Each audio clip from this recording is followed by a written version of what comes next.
How are you today? My name is 𝗏𝗏. It is Saturday, February the 7th, here in the Gold Coast of Queensland. It is Friday afternoon back in California, and it's still midday in China, Taiwan, Singapore, Malaysia, Hong Kong. Welcome. Glad you're here. We're going to be continuing our series of investigations into the life of Master Empty Cloud. Glad you're here with us. So today, our Dharma requester comes all the way from Brazil. Vera is going to be requesting Dharma.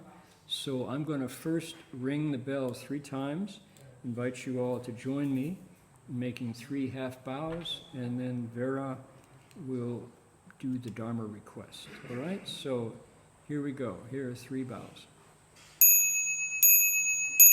First bow. Second bow. Third bow.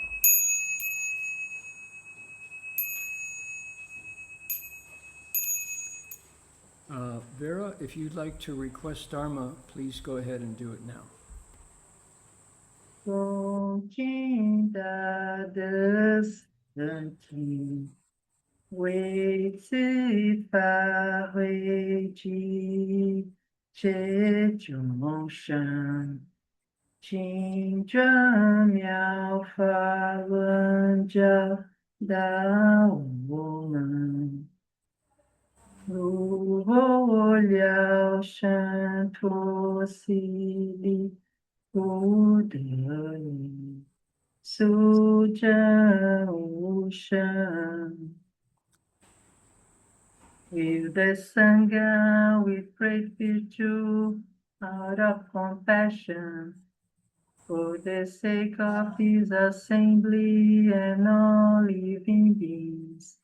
Please turn the wonderful Dharma wheel to teach us how to live suffering and attain bliss and end birth and death, and quickly realize non-birth.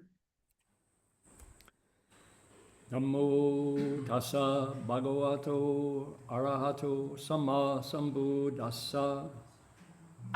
Namo tassa bhagavato arahato samma sambuddhassa. Homage to the blessed, noble, and perfectly enlightened one. Homage to the blessed, noble, and perfectly enlightened one. Namo saranto suchedoye 𝗙𝗶hes 𝗹 Namo Sadhu Suchedoye Alahudi Samyao Samputoshi. 无上甚深微妙法，百千万劫难遭遇。我今见闻得受持，愿解如来真实义。Supreme and wondrous Dharma, subtle and profound, rarely is encountered even in billions of eons. But now we see and hear it and accept it reverently. May we truly understand the Buddha's actual meaning. All right, Vera, thank you so much. Really, I'm always amazed that we can have the Dharma requested all the way from Brazil here to the Gold Coast. Delighted that you're helping us get going today. All right, there we go. Now, we're going to do our Acknowledgement of Country next. Omen, we respectfully acknowledge the 𝗕𝗵𝗵 people, the 𝗥𝗵𝗵 language region, as traditional storytellers and custodians of the land where our monastery is located. We pay our respects to their elders past, present, and emerging, and to all First Nations people whose sovereignty was never ceded. 我们恭敬承认𝗥𝗵𝗵 语族的𝗕𝗵𝗵 人是我们寺院所在地的传统巡视者和守护人。我们向过去、现在和未来的长者们致敬，并且向所有从来没放弃主权的第一民族的原住民致敬。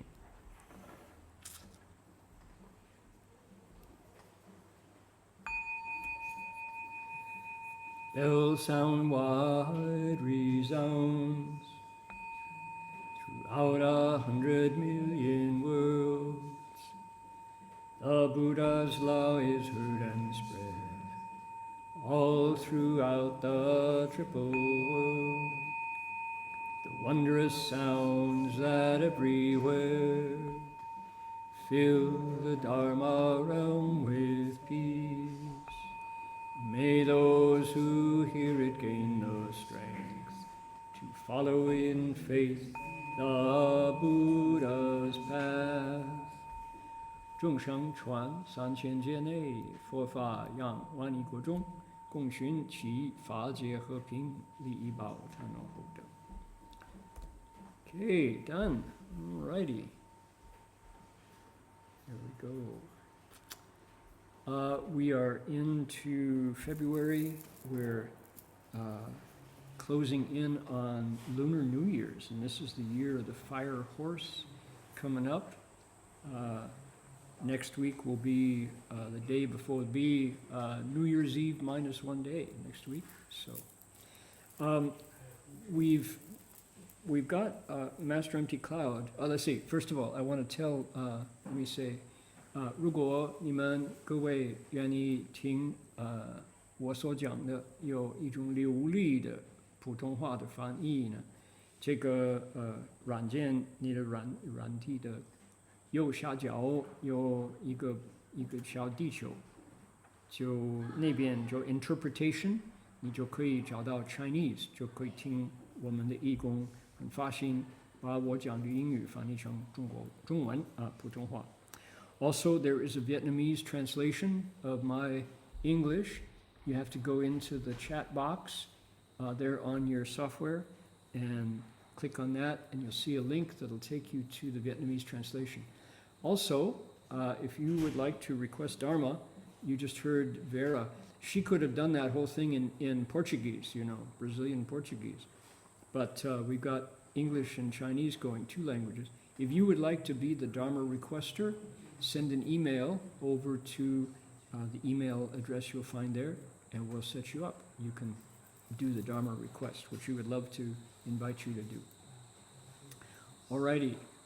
Now, as we've been following Master Empty Cloud, he was born up in Yunnan, kind of central China, and he traveled all over China.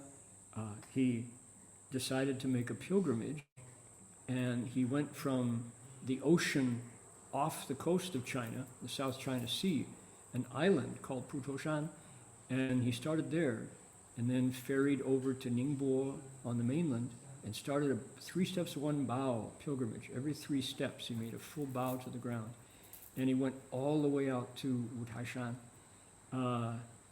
It's about 1,000, it's 3,000 Chinese miles, about 1,000 English miles.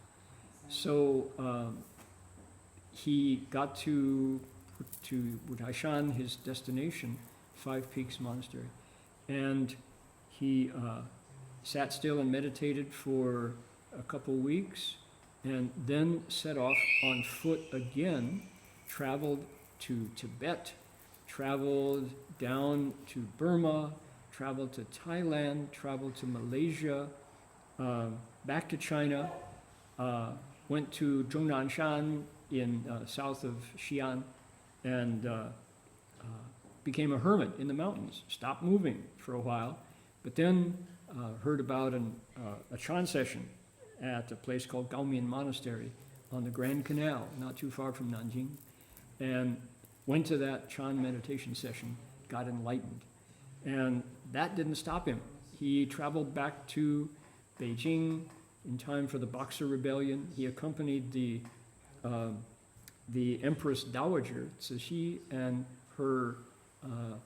She was the kind of the regent for her young grandson, who was the emperor. But you know, when you're 12 years old, you can't rule the country. So she ruled in his stead. They had to leave. They had to flee. They had to evacuate Beijing. Master Empty Cloud accompanied them all the way out to the west of China, to the borders of China. You could travel there without being in the boondocks, out in the real extreme, where the Silk Road begins, actually. So at that point, things calmed down a bit. The Empress Dowager decided to return. Master Empty Cloud went once again to Zhongnanshan, for calm, peace and calm, things that monks are supposed to enjoy. So at that point, he entered samadhi. He was able to meditate and sit still for months on end. And the word got back to Xi'an that he was there and that he had now kind of progressed to this level of sagehood. People started to look for him. People started to travel to Zhongnanshan, cross the valleys and through the highlands to look for this famous monk now. Too many people. It's not not what a hermit wanted. So what did he do? He took off with another monk on foot again to travel. And bit by bit made his way to Yunnan province. Yunnan province is way down in the southwest of China. And at the time, even now, today, Yunnan province looks a lot like the scene on my desktop that you're looking at if you're seeing this on your computer or on your phone. So pretty wild. Lots of high mountains, very bad roads connecting them, not very many people, and all kinds of issues there. So one of the things that Master Empty Cloud did was, when he got to Yunnan, he discovered that Buddhism was in a sorry state, that it was very corrupt, that monks weren't behaving like monks, they weren't following the rules, they'd forgotten the Buddha's inspiration to cultivate, and so he determined that he was going to renew, renovate, reform Buddhism in Yunnan province, and he did.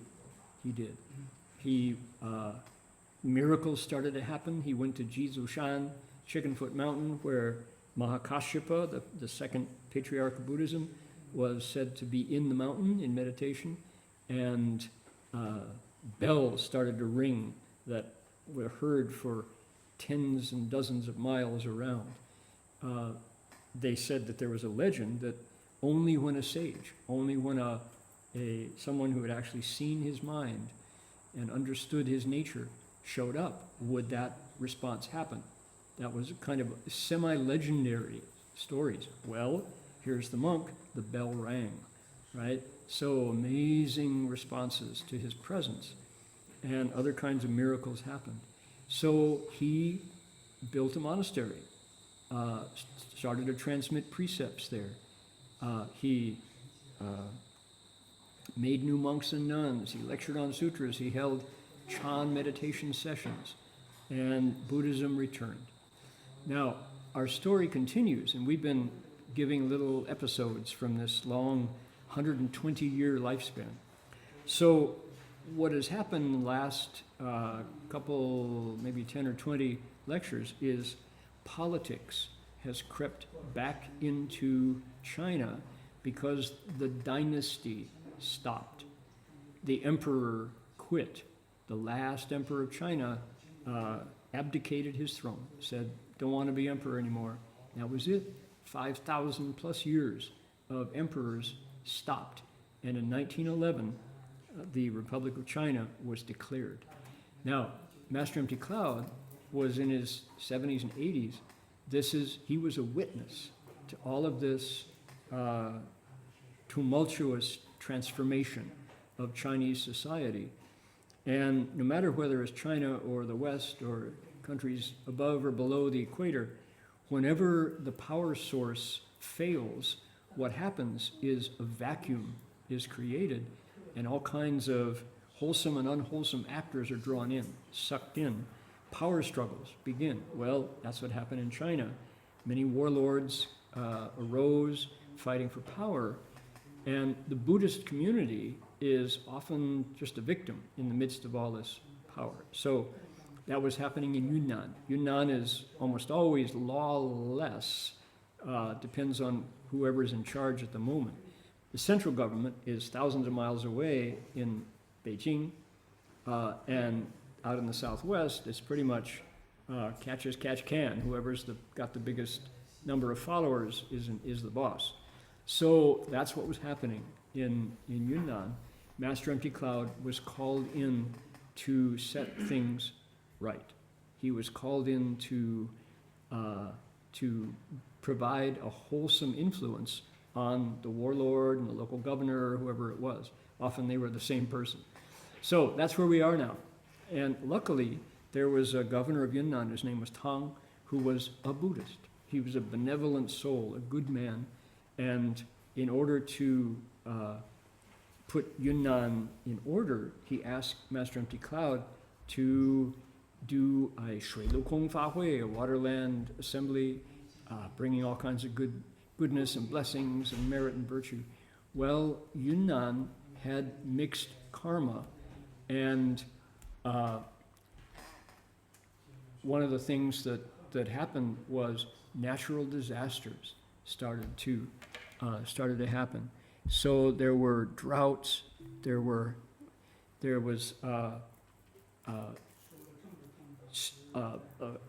plague of diphtheria happened. There was all kinds of natural disasters, along with the human disasters of the power struggles. So Master Empty Cloud that's where we have him now. Let's pick up our story right here. And this episode was already discussed earlier. Hold on now. If we can take the tension off this, Sam, lengthen it a bit. So there we go. Okay, we're a little technical difficulties here. So,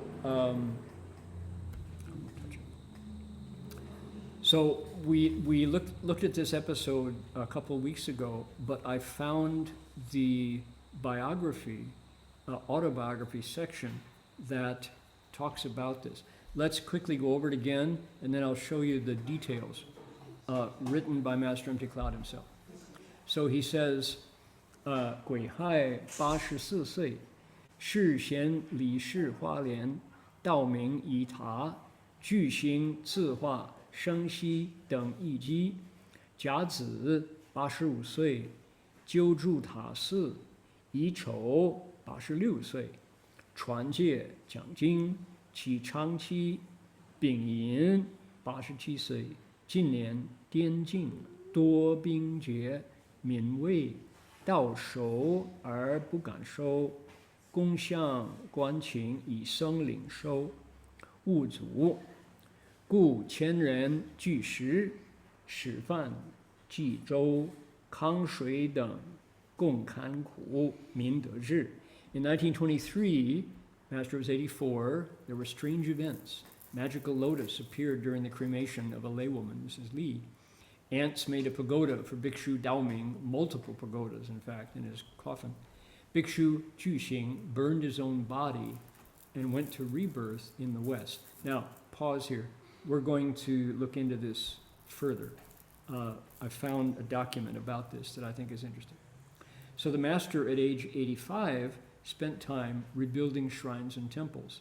In 25, he transmitted the precepts, explained sutras, and held long meditation sessions. In 1926, he was 87. And in those years in between, large numbers of soldiers plundered Yunnan province, terrifying the populace. When the rice was ripe, the farmers didn't dare harvest it. The master asked the army commander to stop his troops from obstructing the harvest. Subsequently, the monks led the work of harvesting. 1,000 peasants would gather at the monastery to eat. First, they all ate rice, then everyone ate gruel, and then rice chaff. Finally, all they had was water. The people, starving, appreciated the fact that the monks underwent the same hardships and the same starvation alongside them. 𝗕𝗵𝗴's verse goes, 世子同食饭，继而饮周江，种植康汉水，生俗公争长. At first they all ate rice together. then drank thin rice gruel.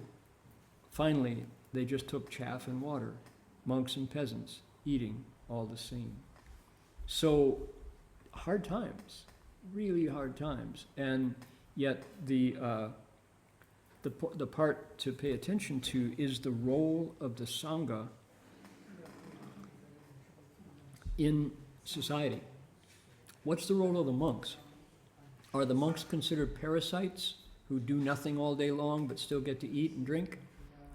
Not when your leader, when your teacher is Master Empty Cloud. When your teacher and your the role model is someone virtuous and unselfish, like Master Empty Cloud, then the monks and the people are, in terms of physical requisites of food, clothing, shelter, medicine, they're one more person. They don't have special status because of the robes they wear or the haircuts they wear.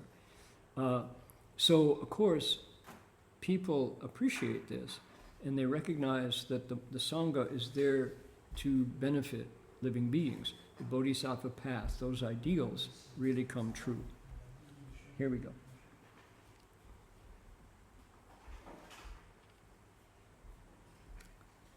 Okay, where are we here? This is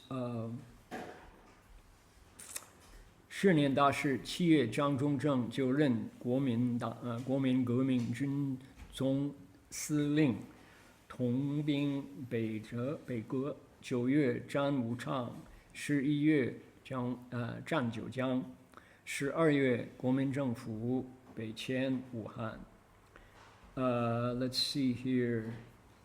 Cliff, I'm going to ask you to read on here. Hold on, let me clean this screen up a little bit here. So, is that big enough? 够大吗? Okay, starting with 民国这里。民国16年丁卯年88岁，是年仍在寺传戒讲经坐禅，及加建各殿宇房舍未竟之功，又建幽冥大钟楼。是年大事，4月民国政府建都南京，6月张作霖在北京称他元帅。Oh, yeah, I'm going to cut you. I'm sorry. My apologies. I've got the wrong start. Wait, let me go back. Go back to. Okay, this is a long eulogy about the next example, the next story. So we need to go up here. Here we go. There we go. This is what we're looking for. Right there. Okay, please. 民国15年，丙寅87岁，今年滇中多事，兵驻民房，己不相安。秋收稻熟，民不敢收，为兵也。余往军部商，得其允许。如有僧人领导农民收谷者，兵不许阻。因是数千乡人共来寺住，使则同食干饭，祭则粥，粥尽则同食汤饮水。乡民见僧且同甘共苦服侍，为之下类。及军事略定，农民乃得反居。此后共同维护寺庙，皆出至诚。于住持𝗵𝗍后，逢年皆传戒讲经坐香，今戒期中殿前枯梅开白莲数十种，于前后菜园所有青菜尽放青莲花，每花中心如一粒佛像，是属稀有。张卓先传𝗫𝗍蔡梅继瑞。Okay. In January, the Kuomintang issued a declaration advocating governments by the party. Oh, hear from the Kuomintang. That was another group of the many in China at the time. Then the Shanghai Huangpu Military Academy opened. Jiangsu-Zhejiang War, small civil war. Cao Kun resigned from office. 𝗏𝗏ci assumed the position of executive. Sun Yat-sen entered Beijing. Okay, so these are all historical events that followed in the wake of the emperor going down, okay? Sun Yat-sen died in Beijing. Then the national government was established in Guangzhou in the far southeast. He is now 87. In recent years, Central Yunnan had been troubled by frequent unrest. Soldiers occupied civilian homes. Peace was impossible. When autumn came and the rice ripened, the people dared not harvest it for fear of the troops. Okay, big trouble when your primary food is out in the fields and there's no one there to harvest it. And the reason being that if the farmers go out to harvest, they could be grabbed to go conscripted into their one side or the other of the Civil War. Master 𝗵𝗵𝗃 says, I personally went to the military headquarters to negotiate, and I obtained permission. If the monks go lead the farmers in harvesting the grain, the soldiers would not be allowed to interfere. That was the deal that he made with the local warlord. As a result, several thousand villagers came together and took up residence in the monastery. There's tents right over here next to the pagoda, next to the stupa, and outside Jinfusher's window there are 3 tents, and there's 6 families living out there. And there's a line outside the bathroom, and the water is now, muddy. And can you imagine having 1,000 folks move into the monastery? What would it be like if it was here, right? At first, we all ate dry rice together. Afterwards, we ate gruel. When the gruel was gone, we shared bran and drank water. Seeing the Sangha shared sweetness and bitterness alike in this way, the villagers were moved to tears.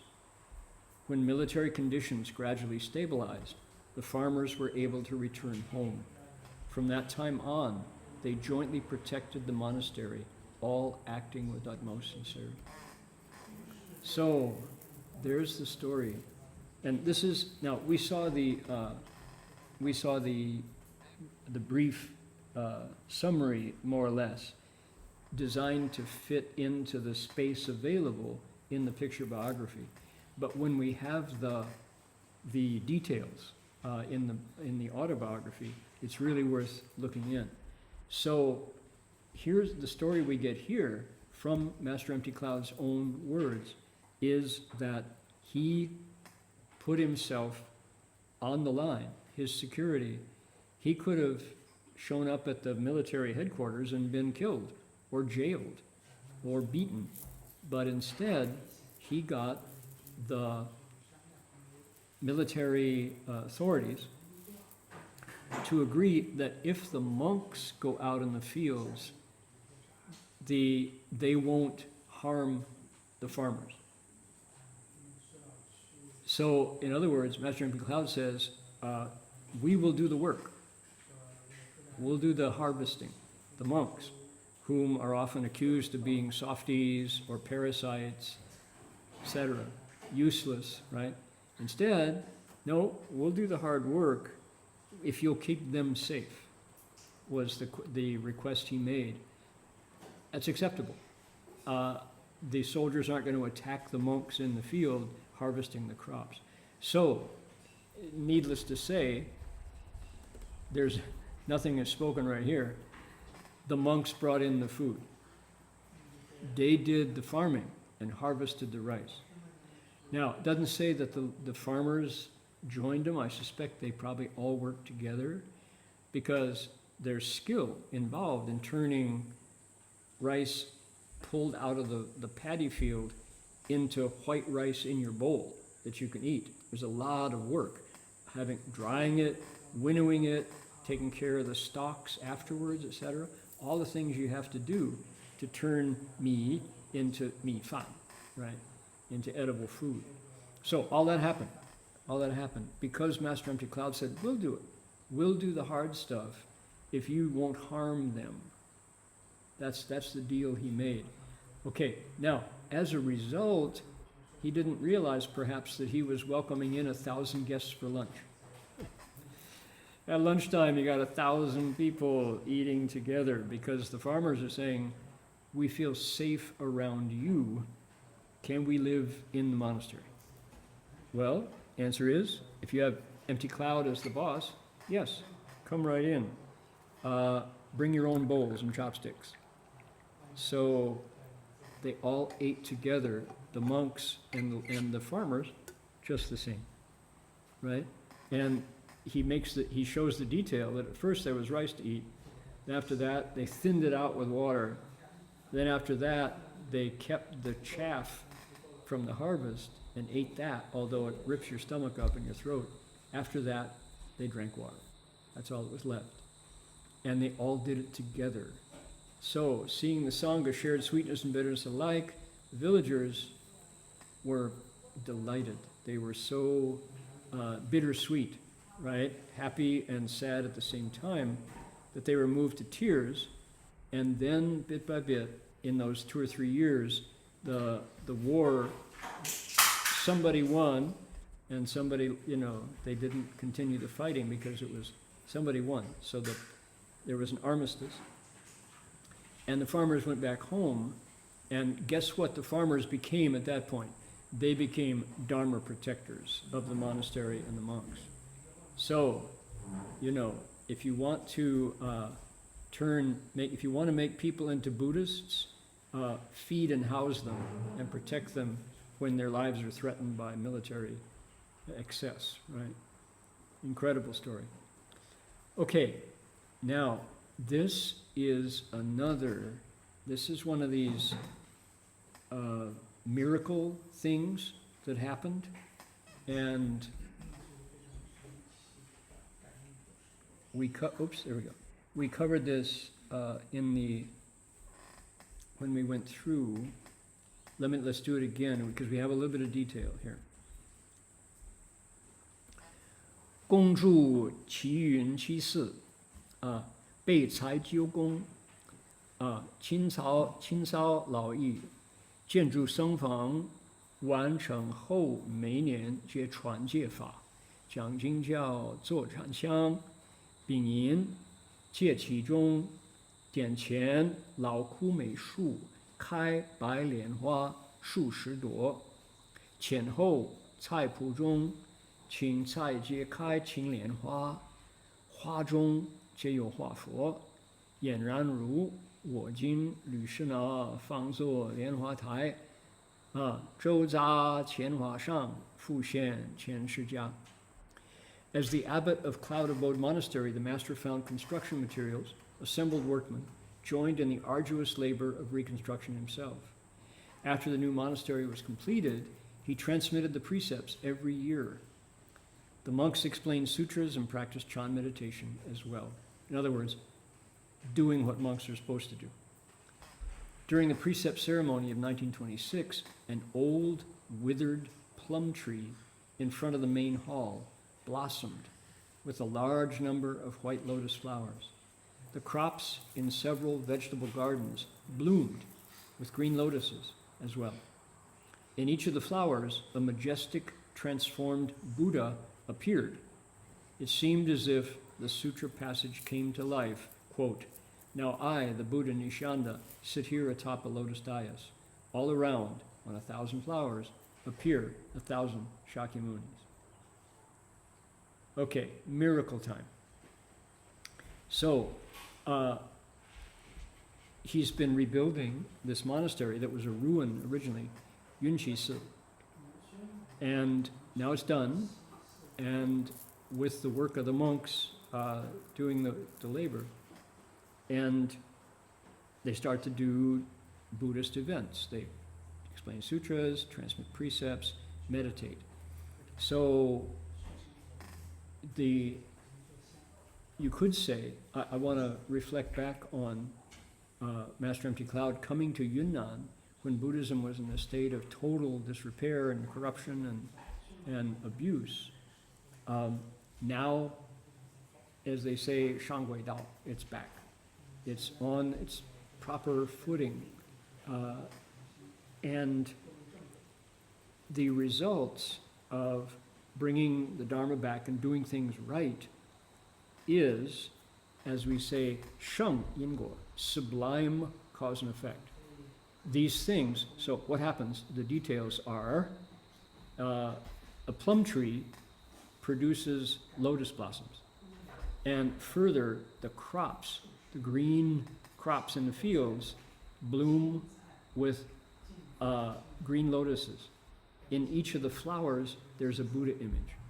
You go, you know, maybe that's a fairy tale. Well, it happened. And you could say, somebody would say, oh, that's miracle. Or you could say it's just a sublime effect from a sublime cause.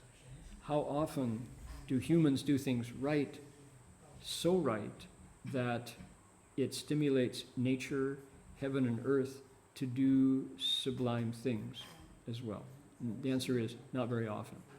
So it's hard to say, well, that happened here and there, but it does. When people do things really well, nature responds. I believe that takes it out of the realm of the supernatural into encouraging people to just be better and try things out, to see if nature won't respond when you do things right.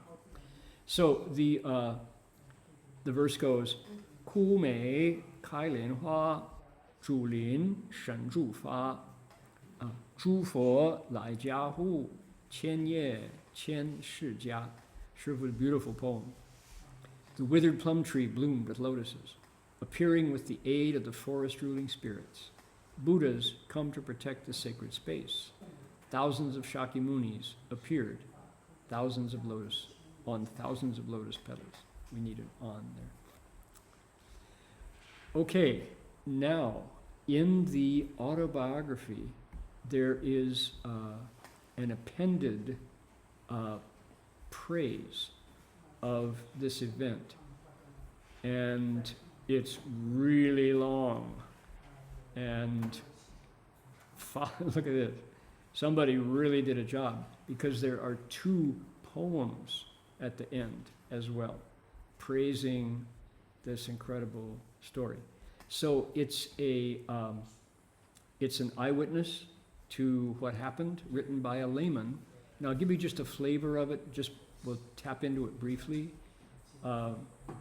So you get a feeling for it. Okay. Now we won't do the Chinese, because if I do the whole thing, we have another appended story to add here, and I want to do everything. So this is a layman who said, during the ordination, monks and lay people came. Master Empty Cloud was there. There was an old plum tree. Its branches were withered, and it produced several dozen white lotus blossoms, each as big as a bowl, subtly fragrant and pure. The assembly was astonished. Looking into the garden, among the green vegetable beds, cabbages thrust forth green lotus buds, within which appeared standing Buddhas. Again and again throughout the front and rear gardens, among the vegetables, this occurred. One flower, one Tathagata. It seemed as if you were personally seeing the very body of Vairochana sitting on a lotus throne, encircled by 1,000 blossoms. The entire assembly felt as though they had personally arrived in the lotus treasury ocean, making offerings and attending upon the Buddhas. Okay, so this is, he's a Buddhist, mind you, who's writing that, but that's an eyewitness who says this in fact happened. Okay, so yeah, what do you do with that when you get stories that challenge your sense of realism or credulity? It's like, that's amazing. That's amazing. All right, now in the second, let's see here, we going to take us back here. We had this sentence. It said, let's see. Oh, here we are. Right here. We had 𝗵𝗵𝗃𝗵𝗁 𝗔𝗵𝗇等一机. It was Bhikshu Zhu Xing burned his own body and went to rebirth in the West. Now, this event was very famous in China during this time and then after.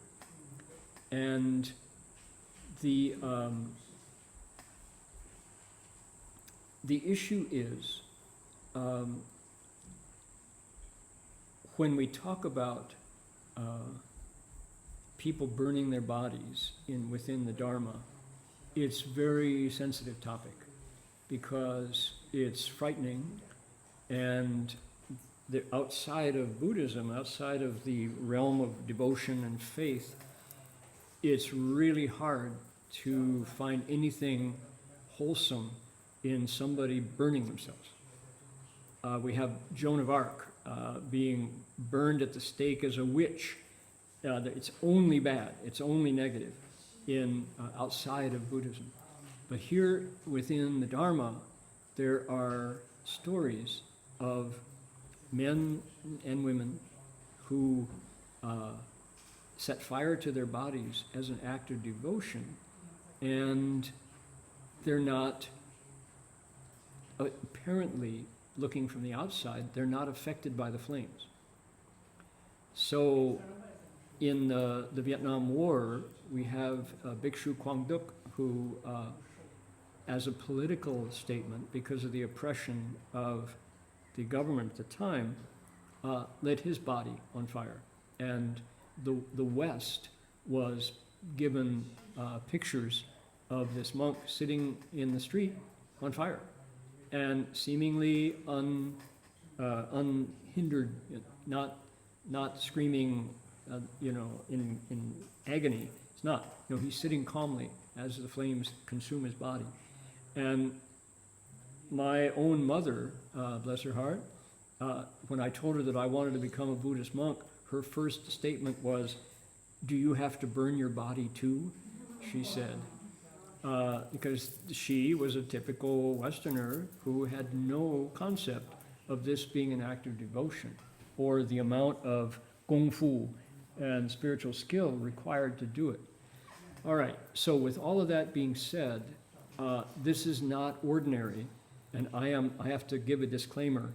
I'm not encouraging people to go ahead and burn their bodies as a result of listening to this particular story. But I think to be fair to put this in the light of Buddhist history, this is what happened. Okay, Cliff, I'm going to ask you to read again. So starting, it's fairly long, but we'll go through, and I think we'll just make it in the time we have. Okay, please go ahead. 具行禅师行业自化记师名日变，字具行，会礼吉，又师护士，依曾氏姓，既以女配生二子，家贫苦。于至基山，依全家8人在寺工作。宣统元年𝗕𝗵𝗶𝗫，运藏经回山传戒，师年20，领全家8人祈求出家。师是年21岁，不识字，耳其聋，貌丑。日种菜苦行，夜礼拜，念观世音菩萨，习坐，兼则学课诵，不要人教，自己精勤。民国4年乙卯岁告假出外参学，至民国9年，于住昆明云溪寺，师回住任种菜职，能上殿课诵，暇则缝剪机造竹器，不辞劳苦，日种菜园，余菜则送人结缘，不恤余物。口无多语，即在下院圣因寺种菜，见其逆行难得，是年借机请为孙正，比丘戒跸，即告假住下院。至3月29日午餐后，往圣因寺大殿后晒坪内，自取禾秆数把，披袈裟，下趺坐，左手持引磬，右手敲木鱼，面向西念佛，自放火。寺中数十人，无见闻之者。墙外人见内放大火光，近看不见师。至殿后见，夫坐火灰上不动，衣物如故，唯木鱼磬笔成灰。下人来报，余因𝗵𝗶菩萨戒不能下山，已书请财政厅长王竹村、水利局长张卓先暂代料理。张王见思其意，即向唐珠说：“唐率全家观看，岿然不动。进至身前，取引磬过耳，全身倒下成一堆骨灰。感众大生信心。唐提倡由政府为办追悼3日，占领者数万人。唐将礼庆作序，永存省图书馆保管。Okay, record of the transformative practice. Yeah, that's a euphemism. The self-immolation of Chan practitioner Zhu Xing. His name was 𝗙𝗵𝗺. His Dharma's name was Zhu Xing. He was registered in 𝗲𝗏 in Yunnan. In childhood, he lost both parents, so he took the name Tang from them. Later, he married and had 2 sons. The family was poor. Their lives were hard. Master Empty Cloud says, when I arrived at Chicken Foot Monastery, 𝗙𝗵𝗺, his entire family, 8 people in all, had drawn into the monastery just to survive. In the first year of the Shentong reign, the Buddhist canon was carried back to the mountain. The precepts were transmitted. The master was 20 years old. This is Zhu Xing, the monk, this man we're talking about. He led all 8 members of his family to ask for permission to leave home. That year he was 21. He was illiterate, never had a chance to study, extremely hard of hearing, and ugly. By day, he endured ascetic labor growing vegetables. At night, he bowed, recited Guanyin's name, and meditated. In spare moments, he learned how to chant. He learned the sutras and the ceremonies. He did not ask for instruction, but he applied himself to the hard work. In the 4th year of 𝗵𝗈, 1915, he requested leave to travel and study. By the 9th year of the Republic, 1920, when I was residing at Yunqi Monastery in Kunming, the master returned to assist as head gardener. Now, at this point, he was able to participate in all the ceremonies. In his free time, he was the tailor. He sewed and repaired garments, and he made bamboo tools.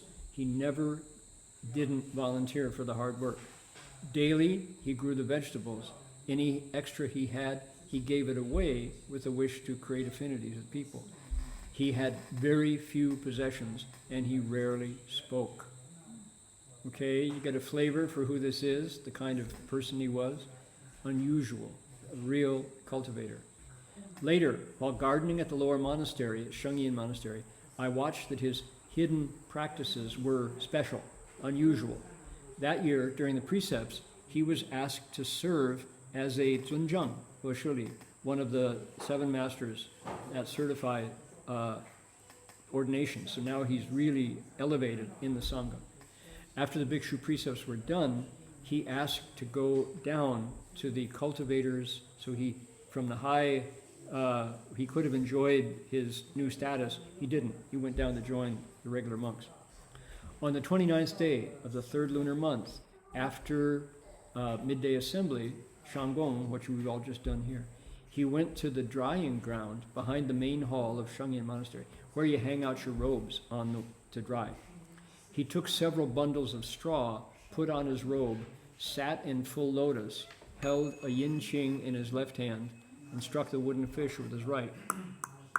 Faced west, reciting the Buddha's name, set fire to himself on the straw that he was sitting on.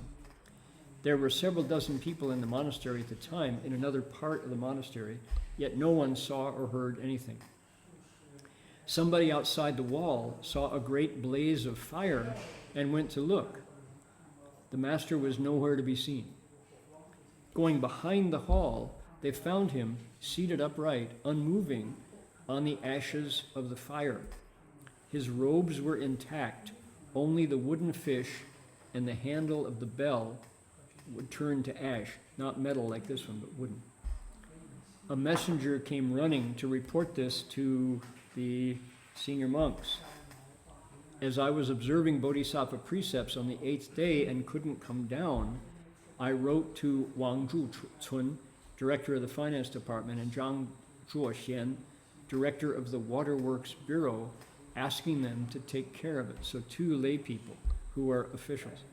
When Zhang and Wang witnessed the extraordinary event, they immediately reported it to the governor, the popular governor Tang. Tang brought his whole family to see it. They came to look. The master remained sitting up, unmoving. They got close. they touched his yin qing, and his whole body turned into ash. This deeply inspired faith among the assembled crowd. Tang proposed that the government sponsor a 3-day memorial service. Tens of thousands of people came to pay their respects. Tang composed a preface for the yin qing, which was permanently preserved in the provincial library. Okay, that's the story, and there are two poems commemorating the self-immolation. We can do this one. Okay, Cliff, you want to do the poem? 枯肠玉冠指通天，痛惜禅人允少年。住在名山参议殿，归来念佛𝗨旄边。诸星凡刹同艰苦，命公园上品莲。𝗫旿旹真供养，𝗕𝗵𝗶𝗸 上凄然。活到如今心更寒，𝗦𝗽𝗂𝗁𝗍不相干。人当末节多元泪，君至临终必火还。是念难忘蔬菜熟，西归妾向夕阳边。伤心老泪挥无尽，一庆留音是妙然。 So, we'll just do the first poem. My withered heart would break. There is only heaven to cry to. In grief, I mourn the Chan practitioner, gone so young. For years he traversed famed mountains, paying homage everywhere. Returning at last, he recited the Buddha's name beside his hope. Sharing hardships, he aided the flourishing of sacred halls. Hidden practice fulfilled, his merit crowned with the highest lotus. Like medicine king, burning his back in true offering, how can you not grieve as sages fall again and again? Living on to this day, the heart grows ever colder. Only the master stood beyond, untouched by such ties. In the age's final 𝗕𝗶𝗁, people are bound by countless conditions. At life's end, with one flame, you brought it all to completion. Worldly thoughts linger, vegetables ripen still. Returning west, you go towards the edge of the setting sun. Old tears fall endlessly in sorrow. One bell remains, its sound revealing wondrous affinity. Okay, well, there you have it. And as I say, that story, you have to share it with certain conditions. T's and C's apply, as they say, terms and conditions. You have to approach Buddhists burning their bodies very, very carefully. Now, there is in the Lotus Sutra, Medicine Superior Bodhisattva, 𝗷𝗵𝗺, who lights his body on fire as an offering to the Buddha, and it's said to be a high offering, but that is a bodhisattva. He's not a beginner, he's not playing around, he's not searching for highs, or he's not looking for praise. He really has control over life and death, right? So, at that point, you're free to come and go. So, this is an actual event that happened in the life of Master Empty Cloud, and there we are, you know? So, pretty amazing. Now, before we end on that kind of somber note, I want to share a video with everyone, and remember Master Hua's first condition, 不争, no fighting.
that wonderful?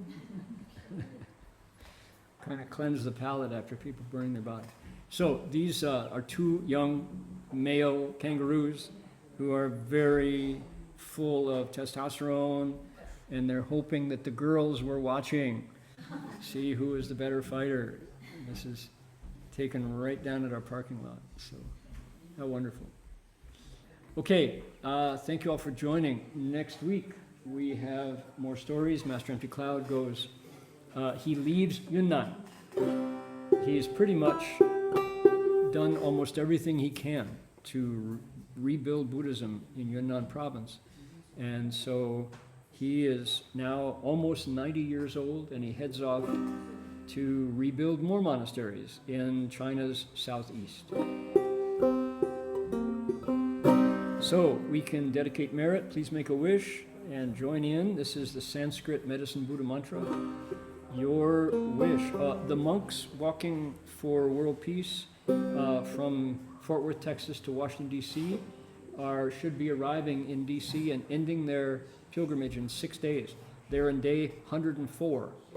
So we here on the other side of the world can add to their energy with Medicine Buddha's mantra. Here we go.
To Guanyin Bodhisattva together. How lucky we are. Here we go.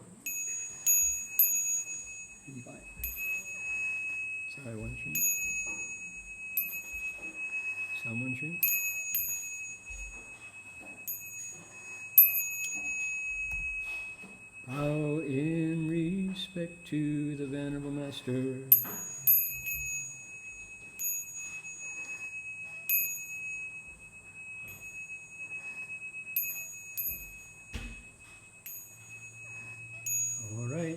See you all next week. Happy New Year, everyone. 𝗵𝗵𝗶. I know.